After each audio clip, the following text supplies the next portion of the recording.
Perkenalkan, nama saya Anggrita. Di sini saya akan sedikit menjelaskan mengenai pengertian manajemen keuangan. Seperti yang kita tahu, keuangan menjadi pondasi yang kuat dalam terbangunnya sebuah perusahaan. Pengelolaan keuangan harus direncanakan secara matang agar tidak timbul masalah di kemudian hari. Untuk itu, dibentuklah bidang sendiri yang mengurus bagian keuangan dalam sebuah perusahaan yang disebut manajemen keuangan. Jadi, manajemen keuangan adalah segala aktivitas perusahaan yang berhubungan dengan bagaimana cara memperoleh pendanaan modal kerja, menggunakan atau mengalokasikan dana, dan mengelola aset yang dimiliki untuk mencapai tujuan utama sebuah perusahaan. Manajemen keuangan adalah praktik rutin yang melibatkan pengelolaan sumber daya keuangan perusahaan untuk memastikan ada atau tidaknya pemborosan dan mengontrol setiap hal mengenai kegiatan keuangan sebuah perusahaan. Perkenalkan, nama saya Gina Rodotul Jana. Saya akan menjelaskan tentang peran manajemen keuangan. Manajemen keuangan memiliki peran penting dalam sebuah perusahaan, baik berprofesi sebagai pemimpin ataupun pekerja dalam sebuah bisnis. Peran penting manajemen keuangan yang pertama, perencanaan keuangan. Peran penting utama manajemen adalah perencanaan keuangan perusahaan. Yang kedua, menjaga dan melindungi dana. Manajemen keuangan juga bisa diterapkan untuk melindungi keuangan demi mencapai tujuan bisnis. Yang ketiga, alokasi dana. Alokasi dana yang tepat agar kemampuan operasional meningkat berawal dari manajemen keuangan yang dilakukan. Yang keempat, investasi. Investasi akan membantu keuntungan yang sangat besar. Yang kelima, keputusan keuangan. Pentingnya manajemen keuangan untuk menentukan keputusan terkait keuangan. Dan yang terakhir, keenam, pengelola resiko. Pengelola resiko yaitu melindungi aktiva. Saya, Viani Hawa Isnaini, akan menjelaskan tentang fungsi manajemen keuangan. Fungsi manajemen keuangan ada 5. Yang pertama, planning atau perencanaan keuangan, yaitu meliputi perencanaan arus kas hingga laba rugi perusahaan. Yang kedua, budgeting atau anggaran, yaitu meliputi perencanaan penerimaan dan pengalokasian anggaran biaya secara efektif dan efisien.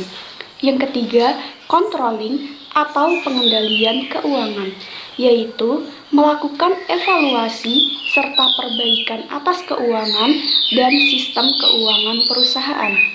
Yang keempat, auditing atau pemeriksaan keuangan, yaitu melakukan audit internal atas keuangan perusahaan agar sesuai dengan standar kaidah akuntansi dan tidak terjadi penyimpangan. Yang kelima, reporting atau pelaporan keuangan, yaitu laporan mengenai kondisi keuangan serta analisa rasionya. Perkenalkan, nama saya Debbie Ainur Melita Sonia. Di sini saya akan menjelaskan mengenai tujuan manajemen keuangan. Tujuan manajemen keuangan yang pertama adalah memaksimalkan keuntungan dengan keputusan yang tepat. Yang kedua, menjaga arus kas agar sesuai guna untuk membayar semua kewajiban beban perusahaan. Yang ketiga, mempersiapkan struktur modal yang bisa didapat dari internal maupun eksternal. Yang keempat, pemanfaatan uang yang tepat dan optimal agar efisiensi terus terjaga. Yang kelima, memaksimalkan kekayaan agar dividen kepada pemegang saham dan laba ditahan bisa terus optimal. Tujuan lain manajemen keuangan adalah memaksimalkan kekayaan pemegang saham.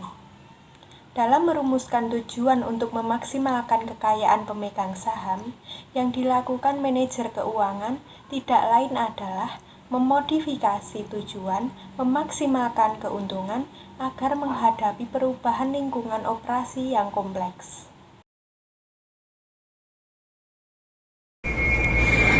Ruang lingkup manajemen keuangan.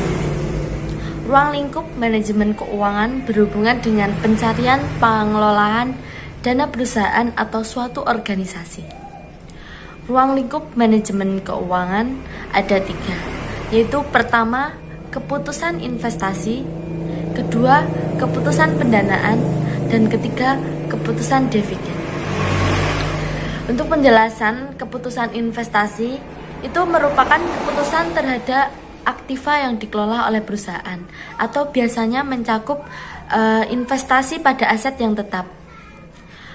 Kemudian untuk kedua, keputusan pendanaan itu biasanya keputusan dari mana dana untuk membeli aktiva berasal atau biasanya juga berkaitan dengan peningkatan keuangan, sumber keuangan, biaya pendanaan dan hasil dana tersebut, dan bagaimana kebijakan dan upaya dalam mencari dana perusahaan atau organisasi. Kemudian yang ketiga, keputusan dividen. Keputusan dividen menentukan berapa porsi laba berkaitan dengan laba bersih suatu perusahaan atau organisasi.